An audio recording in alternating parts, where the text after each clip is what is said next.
అన్నదాత అన్నదాత మీ అన్నదాత చెమటోడ్చి ఆహారాన్నందించే రైతన్నా అనునిత్యం నీ కండదండగా నిలిచే నేస్తం ఎవరన్నా అన్నదాత అన్నదాత మీ అన్నదాత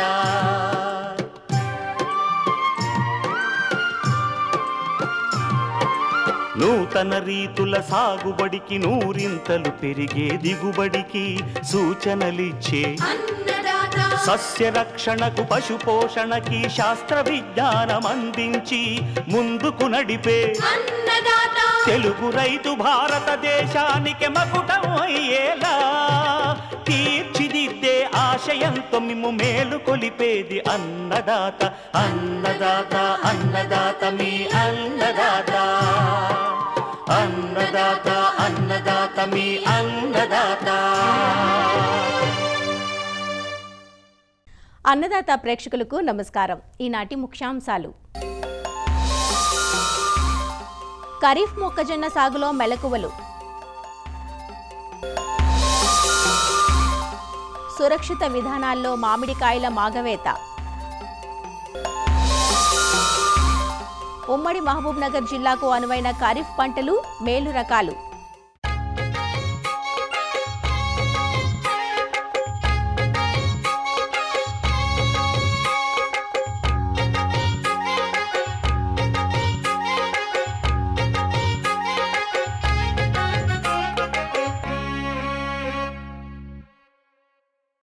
ఆహార పంటగా వాణిజ్య శైలిలో అధిక విస్తీర్ణంలో సాగవుతోంది మొక్కజొన్న. మిగతా పంటలతో పోలిస్తే కూలీల అవసరం తక్కువగా ఉండటం, అధిక దిగుబడినిచ్చే పలు సంకర రకాలు అందుబాటులో ఉండటం, ఏక పంటగానే కాక పలు పంటల్లో అంతర పంటగా సాగుకు వీలుండడంతో ఈ పంట సాగు రైతుకు లాభదాయకంగా ఉంది. నమ్మకమైన ఆదాయం వస్తుండటంతో రెండు తెలుగు రాష్ట్రాల్లోనూ పెద్ద ఎత్తున ఈ పంటను సాగు చేస్తున్నారు. ఇటీవలి కాలంలో మొక్కజొన్నకు ప్రధాన సమస్యగా మారింది కత్తెర పురుగు. దీని ఉధృతిని అరికట్టలేక చాలా చోట్ల రైతులు పంటను దున్నించి వేస్తున్నారు. అయితే మొక్కజొన్న సాగుకు ఉపక్రమించే రైతులు ఈ చీడ పురుగులను, ఇతర సమస్యలను దృష్టిలో ఉంచుకొని రకాల ఎంపిక నుంచి మేలైన సస్యరక్షణ యాజమాన్యం పాటించినట్లయితే ఎకరాకు 40 క్వింటాల పైగా దిగుబడులు సాధించే అవకాశం ఉందంటూ ఖరీఫ్ మొక్కజొన్న సాగులో మెలకువలను వివరిస్తున్నారు శ్రీకాకుళం జిల్లా ఆముదాలవలస కృషి విజ్ఞాన కేంద్రం శాస్త్రవేత్త doctor yes Kiran Kumar. So ప్రస్తుత తరుణం అనేది మనం ఈ ఖరీఫ్లో మొక్కజొన్న విత్తుకోవడానికి అనువైనటువంటి సమయం. సో అందుకు గాను సన్నాయుద్ధం అవుతున్నటువంటి రైతు సోదరులు తగు జాగ్రత్తలు, అలాగే యాజమాన్య పద్ధతులు, మెలకువలు పాటించినట్టయితే మొక్కజొన్నలో అధిక దిగుబడులు కూడా మనం సాధించడానికి అవకాశం ఉంటుంది. దాంట్లో ప్రధానమైన నేలల దగ్గర నుంచి కూడా రైతు సోదరులు జాగ్రత్తలు పాటించాలి. మురుగునీరు సులువుగా పోయే నేలలు అనేవి ఎంచుకుంటే చాలా మంచిది. దీంట్లో తేలికపాటి నేలల నుంచి బరువైన నేలల్లో ఏ రకమైన నేలల్లో కూడా మనం దీన్ని పెంచుకోవచ్చు. కాకపోతే చౌడు నేలలు అనేవి పనికిరావు. 6.5 నుంచి 7.5 ఉన్నటువంటి ఉదజన సూచిక కలిగినటువంటి నేలలు అనేవి అనుకూలంగా ఉంటాయి. అలాగే నేల తయారీ విషయానికి మనం చూసినట్టయితే దీంట్లో ప్రధానంగా 3 నుంచి 4 సార్లు మెత్తగా దుక్కి చేసి, చివరి దుక్కిలో మనం 10 టన్నుల వరకు కూడా ఎకరాకు పశువుల గత్తాన్ని వేసి మనం బోధులు కాలువలు చేసుకుని మనం విత్తుకున్నట్టయితే మొక్కజొన్నకి యాంకరేజ్ బాగా ఉంటుంది. అంటే సపోర్ట్ బాగా ఉండి చిన్నపాటి గాలితో పాటు చిన్న వర్షం పడినప్పుడు కూడా పడిపోకుండా ఉండడానికి అవకాశం అనేది ఉంటుంది. విత్తే కాలం విషయానికి వచ్చినట్టయితే జూన్ 15 నుంచి జూలై 15 వరకు కూడా దీన్ని మనం విత్తుకోవచ్చు. అలాగే విత్తే దూరం విషయానికి వచ్చినట్టయితే వరుసకి 60 సెంటీమీటర్లు, అంటే 2 అడుగులు చొప్పున. అలాగే మొక్కకి అంటే వరుసలోనే మొక్కకి 20 సెంటీమీటర్లు, ఇంచుమించుగా ఒక జాన దూరంలో ఒక్కొక్క పిక్కని కనుక మనం వేసుకున్నట్టయితే మనం ఈ విత్తే దూరం కూడా సక్రమంగా ఉండి ఈ కండీలు అనేవి బాగా రావడానికి ఆస్కారం అనేది ఉంటుంది. అలాగే విత్తనం మోతాదు విషయానికి వచ్చినట్టయితే 8 కేజీల విత్తనం అనేది ఒక ఎకరాకి సరిపోతుంది. అలాగే మనం రకాల విషయానికి వచ్చినట్టయితే DHM 111 అంటాము. ఈ DHM 111 రకం అనేది 90 నుంచి 95 రోజుల్లో పంట మనకు చేతికి వచ్చేస్తుంది. అలాగే దీని తాలూకు దిగుబడి చూసినట్టయితే 25 నుంచి 30 క్వింటాళ్ళు ఒక ఎకరాకి అందిస్తూ ఆకు ఎండు తెగుల్ని, అలాగే కాండం కుళ్ళు తెగుల్ని కూడా తట్టుకుంటుంది. అలాగే DHM 115 అనే రకం ఉంటుంది. ఇది 85 నుంచి 90 రోజుల్లో పంట చేతికి వస్తుంది. అలాగే దీని తాలూకు దిగుబడి చూసుకున్నట్టయితే 26 నుంచి 28 క్వింటాళ్ళు ఒక ఎకరాకి దిగుబడిస్తూ ఆకు ఎండు తెగుల్ని, అలాగే కాండం కుళ్ళు తెగుల్ని కూడా ఇది తట్టుకొని నిలబడుతుంది. అలాగే DHM 117 అంటాం. ఇది 95 నుంచి 100 రోజుల్లో మనకి పంట చేతికొస్తుంది. 30 నుంచి 35 క్వింటాల దిగుబడిని ఇస్తుంది ఒక ఎకరాకి. అలాగే DHM 121 అంటాం. ఇది 90 నుంచి 95 రోజుల్లో మనకి పంట చేతికొస్తూ 30 నుంచి 35 క్వింటాల దిగుబడిని ఇస్తూ పొడ తెగుల్ని, కాండం తొలుచు పురుగును కూడా కొంతవరకు తట్టుకొని పెరగగలుగుతుంది. ఈ విత్తనాన్ని మ్యాంకోజెబ్తో కానీ, థైరామ్తో కానీ, కార్బండిజంతో కానీ ఏదైనా ఈ 3 మందుల్లో ఒక పొడి మందుని తీసుకొని 3 గ్రాములు కేజీ విత్తనానికి కలిపి బాగా పట్టించి విత్తనాన్ని విత్తుకున్నట్టయితే మనకి చాలా వరకు కూడా ఈ చీడపీడలు అనేవి రాకుండా మనం ఆపుకోవచ్చు. ఈ మధ్యకాలంలో కత్తెర పురుగు తాలూకు ఉధృతి పెరుగుతుంది కాబట్టి దానికి గాను సయాంట్రినిలిప్రోల్ అలాగే థయామెథాక్సోమ్ అనే ఈ 2 మందుల మిశ్రమం దొరుకుతుంది మనకి. ఆ మందు మిశ్రమాన్ని 4 మిల్లీలీటర్లు 1 కేజీ విత్తనానికి కలిపి విత్తన శుద్ధి చేసుకొని మనం విత్తుకున్నట్టయితే ఈ ప్రారంభ దశలో ఈ కత్తెర పురుగు తాలూకా ఉధృతిని కూడా మనం తగ్గించగలుగుతాము. అలాగే విత్తే పద్ధతి విషయానికి వచ్చినట్టయితే పొలాన్ని అంతటినీ కూడా రిడ్జెస్ అండ్ ఫోరస్ అంటాం. అంటే బోధులు కాలువలు చేసి అలాగే బోధె పైన నెత్తి మీద కాకుండా బోధి కుడివైపుగా 1/3 అంటే ఒక పక్కగా వేసుకున్నట్టయితే ఎక్సెస్ రెయిన్ఫాల్ పడినప్పుడు అదే ఫర్రోకుండా మనకు నీళ్ళని బయటికి కూడా రావడానికి ఆస్కారం ఉంటుంది. కాబట్టి ఈ బోధులు కాలువల పద్ధతుల్లోనే మనం మొక్కజొన్న విత్తుకున్నట్టయితే మనకి అనువుగా ఉంటుంది. అలాగే ఈ మొక్కలు కూడా పడిపోకుండా ఉండడానికి మనకి ఎక్కువగా ఆస్కారం అనేది ఉంటుందన్నమాట. అలాగే ఈ ఎరువుల విషయానికి వచ్చినట్టయితే దీనికి మనకి ఖరీఫ్లో మనము వేసినప్పుడు 80 కేజీల నత్రజని, 25 కిలోల భాస్వరం, 20 కిలోల పొటాషినిచ్చే ఎరువులను మనం ఒక ఎకరాకి అందించాలి. అది ఎరువులు వేసే విధానంలో కూడా రైతు సోదరులు చివరి దుక్కులోనే మొత్తము భాస్వరాన్ని అలాగే పొటాషిని వేసుకుంటూ దాంట్లో 1/3 భాగం నత్రజనిని చివరి దుక్కులో వేసుకొని మిగిలినటువంటి నత్రజనిని 2 దఫాలుగా విభజించి ఒకటి విత్తిన 30 రోజుల తర్వాత అలాగే 55 రోజుల తర్వాత వేసుకున్నట్టయితే ఈ నత్రజని యాజమాన్యాన్ని సక్రమంగా చేసిన వాళ్ళం అవుతాము. అలాగే కలుపు నివారణ విషయానికి వచ్చినట్టయితే మొక్కజొన్నని విత్తిన వెంటనే అట్రజిన్ అనే మందుని 1 కేజీ 1 ఎకరాకు 200 లీటర్ నీటిలో కలిపి విత్తినటువంటి 72 గంటల లోపు నేలంతా బాగా తడిచేటట్టు మనం పిచికారీ చేసినట్టయితే 25 నుంచి 30 రోజుల వరకు కూడా ఈ గడ్డి జాతి మొక్కలు అలాగే ఈ వెడల్పాటి కలుపు మొక్కలు కూడా రాకుండా మనం అరికట్టవచ్చు. అలాగే విత్తినటువంటి 18 నుంచి 20 రోజుల్లో గడ్డి జాతి మొక్కలు అలాగే వెడల్పాటి కలుపు మొక్కలు 2 ఉన్నప్పుడు మనకి టెంబోట్రయోన్ అనే మందుని 115 మిల్లీలీటర్లు అలాగే అట్రజిన్ అనే మందుని 400 గ్రాములు 200 లీటర్ నీటిలో కలిపి మనం పిచికారీ చేసుకున్నట్టయితే గడ్డి జాతి మొక్కల్ని అలాగే వెడల్పాటి కలుపు మొక్కల్ని రెండింటిని కూడా మనం సమర్థవంతంగా అరికట్టగలుగుతాం. నీటి యాజమాన్య విషయానికి వచ్చినట్టయితే మొక్కజొన్నలో 6 నుంచి 8 నీటి తడులు మనకి కంపల్సరీగా అవసరం అవుతాయి.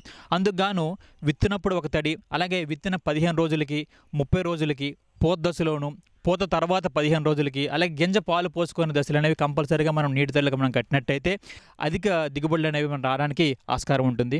అలాగే సస్యరక్షణ విషయానికి వచ్చినట్టయితే దీంట్లో ప్రధానంగా ఈ కాండం తొలిచే పురుగు అలాగే కత్తెర పురుగు ఎక్కువగా మొక్కజొన్న ఆశించి నష్టాన్ని కలుగజేస్తూ ఉంది. ఈ గులాబీ రంగు కాండం తొలిచే పురుగు అనేది ప్రధానంగా కూడా ఆకుల మీద ఆశించి పత్రహరితాన్ని గోకి తినడం వలన ఈ చిన్న చిన్న రంధ్రాలు అనేవి ఏర్పడతాయి. అవి క్రమేణా పెద్దవై మొక్క తాలూకు మొవ్వులోకి ఆశించి ఇది మొవ్వుని కూడా తినేయడం జరుగుతూ ఉంటుంది. గులాబీ రంగు కాండం తొలిచి పురుగుని మనం నివారించాలంటే లింగాకర్షక బుట్టలను పెట్టడం కానీ అలాగే మనకి కార్బోఫ్యూరాన్ 3G గుళికలు అనేవి 3 కిలోలు 1 ఎకరాకి తీసుకొని మొక్క తాలూకు మొవ్వులో వేసినట్టయితే మన కాండం తొలిచి పురుగుని అనేది అరికట్టవచ్చు. అలాగే దీంతోపాటు క్లోరాంట్రినిలిప్రోల్ అనే మందుని 0.3 మిల్లీలీటర్లు 1 లీటర్ నీటికి కలిపి పిచికారీ చేయొచ్చు. అలాగే స్పైనోసాడ్ అనే మందుని 0.3 మిల్లీలీటర్లు 1 లీటర్ నీటికి కలిపి పిచికారీ చేసినా కూడా గులాబీ రంగు పురుగుని ఎదుర్కొనగలుగుతాం. అలాగే ఇంకొక ప్రధానమైనటువంటి పురుగు ఏంటంటే కత్తెర పురుగు. ఈ మధ్య కాలంలో మొక్కజొన్న ఏ కాలంలో వేసినా కూడా పంట నాశించి తీవ్రంగా నష్టపరుస్తూ ఉంటుంది. దీనికి గాను లింగాకర్షక బుట్టలను పెట్టడం, వేసవి దుక్కులు లోతుగా చేయడం అలాగే ట్రైకో కార్డ్స్ని మనం రిలీజ్ చేసినట్టయితే దీనిని సమర్థవంతంగా ఎదుర్కొంటాం. అలాగే దీనికి మనకి మందుల పిచికారీ విషయానికి వచ్చినట్టయితే క్లోరాంట్రినిలిప్రోల్ అనే మందుని 0.3 మిల్లీలీటర్లు 1 లీటర్ నీటికి కలిపి పిచికారీ చేయడం. అలాగే మనకి కార్బోఫ్యూరాన్ 3G గుళికల్ని మనం ఎకరాకి 3 కేజీలు మొక్క తాలూకు మొవ్వులో వేసి కూడా దీన్ని అరికట్టవచ్చు. లేదా విషపు ఎర్రలను తయారు చేసి కూడా ఈ మన కత్తెర పురుగుని నాశనం చేయొచ్చు. దానికి గాను ప్రధానంగా మనం 10 కేజీల తవుడిని 2 కేజీల బెల్లాన్ని 2 లీటర్ల నీటిలో కలిపి బాగా ఈ మిశ్రమాన్ని ఒక 24 గంటల పాటు పులియబెట్టి పులిసిన తర్వాత నెక్స్ట్ రోజు ఈ మిశ్రమానికి ఒక 100 గ్రాముల థైడికార్బ్ అనే మందుని కలిపి చిన్న చిన్న ఉండలుగా చేసి సాయంత్రం వేళల్లో పొలం అంతా కూడా మనం జల్లుకున్నట్టయితే ఈ కత్తెర పురుగు వచ్చి దాన్ని తినడం వలన ఇవన్నీ కూడా మనకు చనిపోవడం అనేది జరుగుతుంది. కోత విషయానికి మనం గమనించినట్టయితే మొక్కజొన్నలో ప్రధానంగా కూడా ఈ కండి మీద ఉన్నటువంటి రేకులు అనేవి కలర్ చేంజ్ అవ్వడం, అలాగే దాని మీద ఉన్నటువంటి సిల్క్ అనేది నలుపు రంగులోకి మారిపోయేటప్పుడు ఈ మనం కోతకి వచ్చింది అనే ఒక సిమ్టమ్ అనేది మనకు అర్థమవుతూ ఉంటుంది. అలాగే మొక్కజొన్న పైన ఉన్నటువంటి రేకులను కొంచెం చీల్చి మనం గోల్డ్తో కనుక గింజల్ని గిచ్చినట్టయితే దాని మీద ఎటువంటి నొక్కులు పడకుండా గింజ అనేది చాలా గట్టిగా హార్డ్గా ఉన్నప్పుడు ఈ మొక్కజొన్న అనేది మనం కోతకు వచ్చిందని గమనించి ఈ మొక్కజొన్న కంటైనర్ని రీల్ చేసి మనం ఈ కంబైన్ హార్వెస్టర్ కనుక మనం ఇచ్చినట్టయితే, అంటే మల్టీ క్రాప్ థ్రెషర్కి మనం ఇచ్చినట్టయితే ఈ మొక్కజొన్న గింజల్ని కూడా ఈజీగా సపరేట్ చేయొచ్చు అనమాట. మొక్కజొన్నలో మనకి 40 క్వింటాల వరకు కూడా దిగుబడిని మనం తీసుకునే అవకాశం ఉంటుంది. కాబట్టి దానివలన మనకి మార్కెట్లో అధిక నికర ఆదాయాన్ని కూడా మనం పొందగలిగిన వాళ్ళము అవుతాం.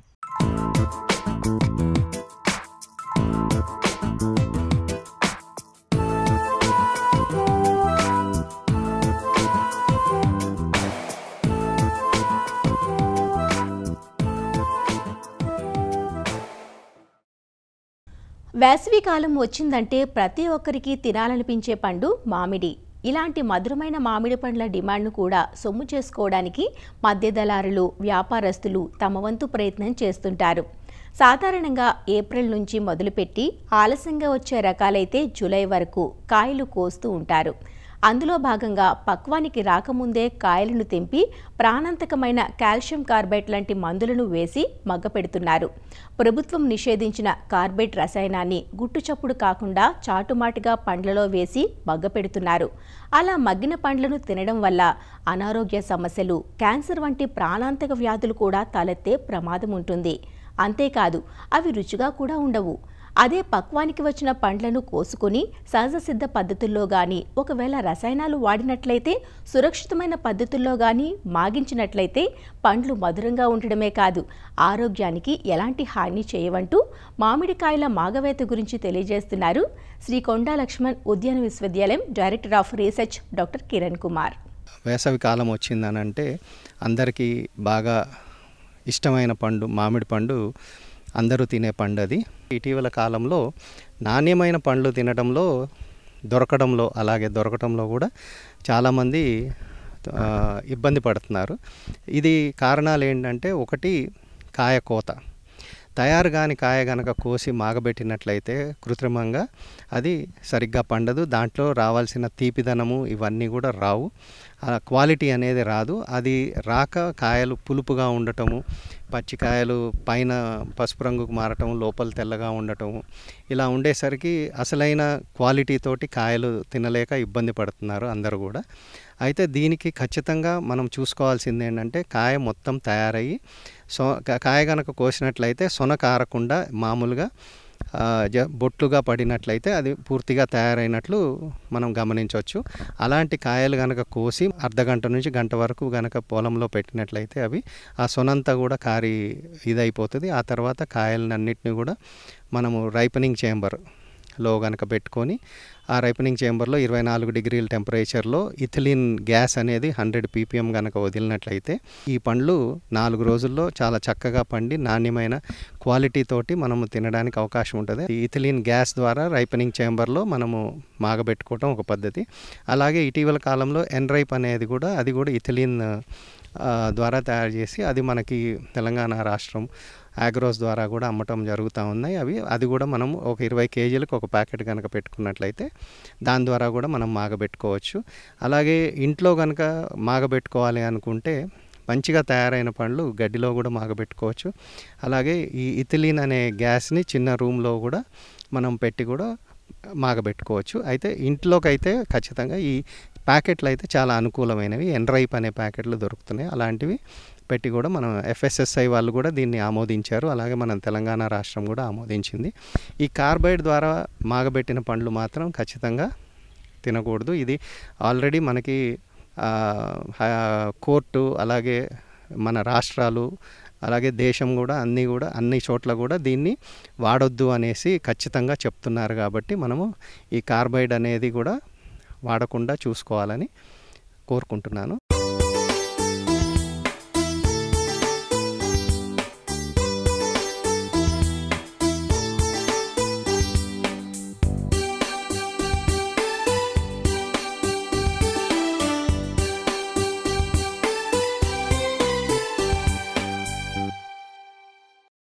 వానాకాలం వచ్చేసింది. సాధారణంగా ఒక వారం ముందుగానే రుతుపవనాలు తెలుగు రాష్ట్రాలను పలకరించాయి.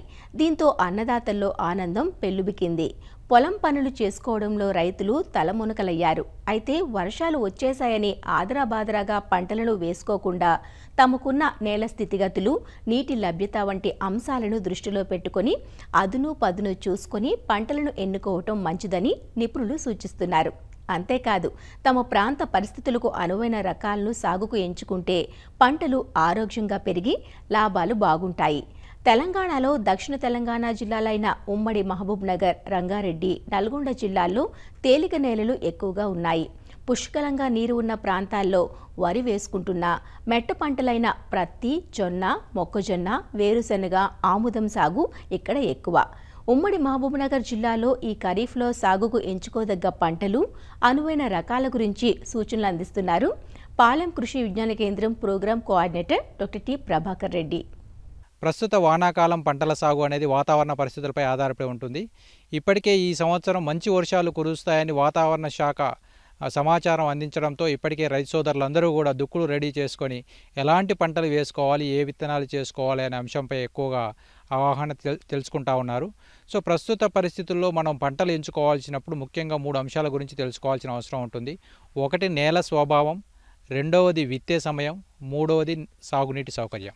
నేల స్వభావం ఆధారంగా ఏ పంటలు ఎంచుకోవాలి అనేది కనుక చూసినట్లయితే ముఖ్యంగా ఈ తేలిక నేలలు, ఎర్రచలక నేలలన్నీ కూడా వర్షాధారంగా ఉండే అవకాశం ఉంది కాబట్టి సో ఇలాంటి నేలల్లో ముఖ్యంగా కంది పంట కానీ, పెసర పంట కానీ వీటిని ఏక పంటగా లేదా అంతర పంటలుగా కూడా విత్తుకోవచ్చు.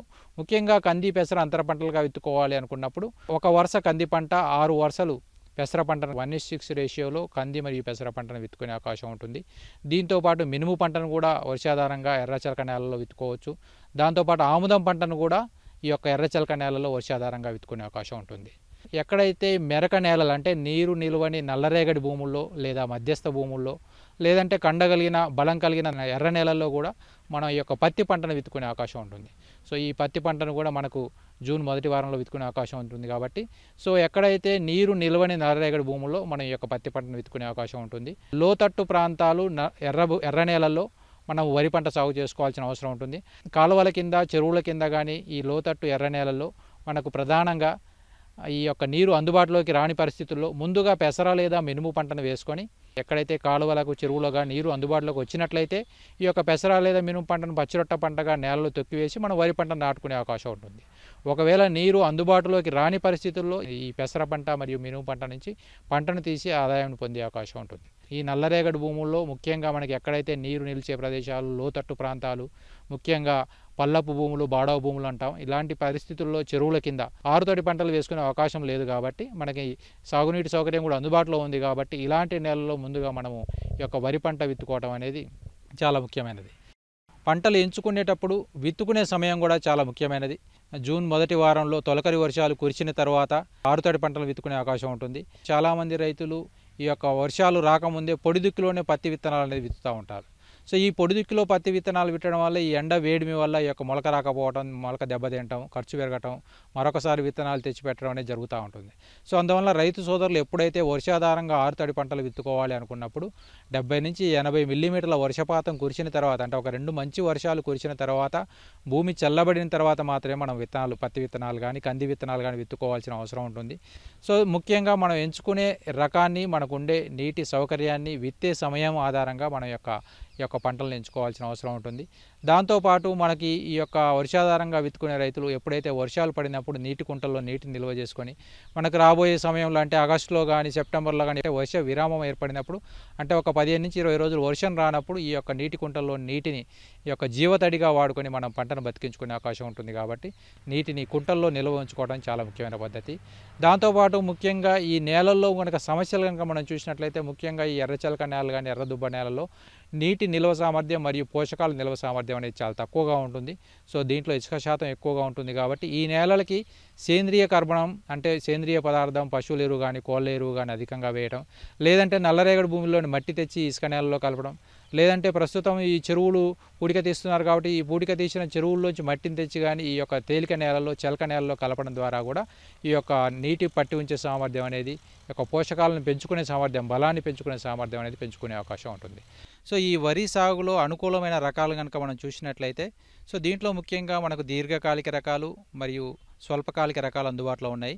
సో దీర్ఘకాలిక రకాలు కనుక మనం చూసినట్లయితే బీపీటీ 5204 అనే రకం 150 రోజుల పంట కాలం కలిగిన రకం. సో ఈ రకాన్ని మనము మే చివరి వారం లేదా జూన్ మొదటి వారంలో నార్లు పోసుకోవాల్సిన అవసరం ఉంటుంది. సో దీంతోపాటు మరొక ముఖ్యమైన రకం WGL 44 సిద్ధి అనే రకం. సో ఈ రకం 140 రోజుల పంట కాలం కలిగి ఉంటుంది. సో ఈ రకం కూడా జూన్ మొదటి వారంలో నారు పోసుకోవడానికి చాలా అనుకూలం. స్వల్పకాలిక రకాలు కనుక సన్నగింజ రకాలు కనుక మనం చూసినట్లయితే సో RNR 15048 అనే రకం తెలంగాణ సోనా అనే రకం చాలా ముఖ్యమైనది. సో ఈ రకం 120 రోజుల పంట కాలం కలిగిన రకం. ఈ రకాన్ని జూలై మొదటి వారంలో నారు పోసుకొని జూలై చివరిలో లేదా ఆగస్టు మొదటి వారంలో విత్తుకోవడానికి అనుకూలంగా ఉంటుంది. సో ఈ రకం అనేది అగ్గి తెగులను సమర్థవంతంగా తట్టుకుంటుంది. సో ఈ రకం వేసుకోవడానికి మనకు సరైన సమయం ఉంటుంది కాబట్టి ఈ లోపల మనం పచ్చిరొట్ట ఎరువులు వేసుకొని కలియదించుకునే అవకాశం ఉంటుంది కాబట్టి ఈ రకం వేసుకోవటం వల్ల సో ఈ రకంగా పచ్చిరొట్ట ఎరువులు వేసుకునే అవకాశం కలుగుతుంది. దీంతోపాటు కొత్తగా వచ్చిన WGL 1119 అనే రకం కానీ WGL 962 అనే రకం కానీ దీంతోపాటు JGL 27356 అనే రకం కానీ దాంతోపాటు కంపసాగర్ పరిశోధన కేంద్రం నుంచి రీసెంట్గా రిలీజ్ అయిన KPS 2874 అనే రకం కానీ సో ఇవన్నీ కూడా సన్నగింజ రకాలు ఖరీఫ్ పంట కాలానికి వేసుకోవడానికి అనుకూలమైన రకాలు. దీంతోపాటు వరి పంటలో దొడ్డుగింజ రకాలు మనం కనుక చూసినట్లయితే ముఖ్యంగా KNM 118 అనే రకం కావచ్చు, JGL 24423 అనే రకం కావచ్చు, రాజనగర్ పరిశోధన స్థానం నుంచి రిలీజ్ అయిన RNR 29325 అనే రకం, రాజనగర్ వరి 5 అనే రకం కూడా ఈ మధ్య కాలంలో అందుబాటులోకి వచ్చిన దొడ్డుగింజ వరి రకం. సో ఈ రకాలన్నీ కూడా వానాకాలం పంట కాలానికి అనుకూలం, అధిక దిగుబడిని ఇచ్చే రకాలు. కంది పంట కూడా మనకు ముఖ్యంగా జూన్ 15 నుంచి జూలై చివరి వరకు వేసుకునే అవకాశం ఉంటుంది కాబట్టి సో కంది పంటలో అనుకూలమైన రకాలు కనుక చూసినట్లయితే సో కంది పంటలో మనకు స్వల్పకాలిక రకం PRG 176 ఉజ్వల అనే రకం. సో ఈ రకం మనకి 130 రోజుల్లో పంట చేతికి వస్తుంది. దీంతోపాటు మధ్యకాలిక కంది రకాలు కనుక మనం చూసినట్లయితే WRG 93, WRG 97 అనే రకాలు. ఈ రెండు రకాలు కూడా మధ్యకాలిక రకాలు, 165 రోజుల పంట కాలం కలిగిన రకాలు. వీటిని ఎక్కడైతే ఎండు తెగులు అధికంగా ఉందో ఆ ప్రాంతాల్లో దీన్ని సెలెక్ట్ చేసుకునే అవకాశం ఉంటుంది. దీంతోపాటు కంది పంటలో దీర్ఘకాలిక రకాలు కనుక మనం చూసినట్లయితే మనకి కొత్తగా TDRG 15 అనే రకం అందుబాటులోకి వచ్చింది. ఎండు తెగుల్ని మరియు గొడ్డుమూత తెగులను కూడా తట్టుకుంటుంది. మనకు 170 రోజుల పంట కాలం కలిగిన రకం. నల్లరేగడి నేలలో బలం అధికంగా ఉన్న పరిస్థితుల్లో, ఎక్కడైతే నీటి సౌకర్యం ఉన్న పరిస్థితుల్లో సో ఈ రకం వేసుకోవడం ద్వారా కూడా మనం అధిక దిగుబడి సాధించుకునే అవకాశం ఉంటుంది.